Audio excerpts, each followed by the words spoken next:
on commence le chapitre sur l'arithmétique des entiers par une définition fondamentale qui est celle d'un diviseur, ainsi que les propriétés élémentaires.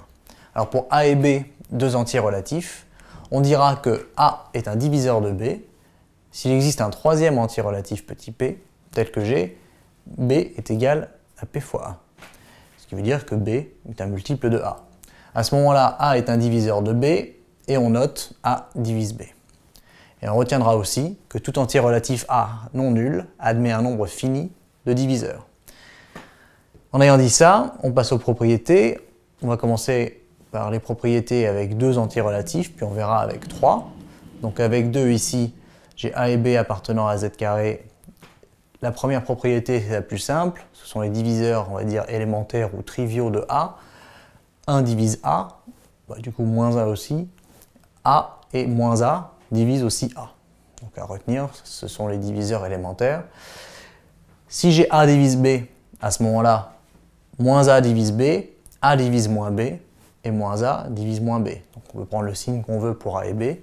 Dès lors que A divise B, le reste, ici, est vrai aussi.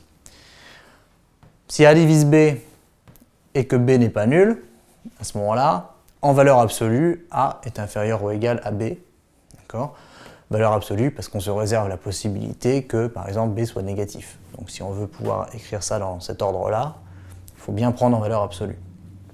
Et si A divise B et qu'en plus B divise A, et bien à ce moment-là, A est égal à plus ou moins B.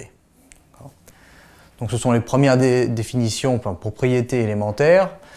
Maintenant les propriétés un petit peu plus avancées, avec 3 entiers relatifs ABC. Si A divise B et qu'en plus A divise C, alors à ce moment-là, A va diviser la somme B plus C et la différence B moins C.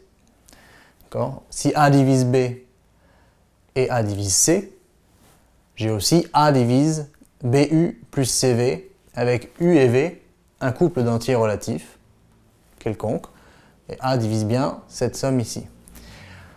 Si A divise B, mais qu'en plus B divise C, eh bien à ce moment-là ça implique que A divise C, puisque C est un multiple de B et qu'en plus B est un multiple de A. Et si A divise B, à ce moment-là, quel que soit C, AC divise BC.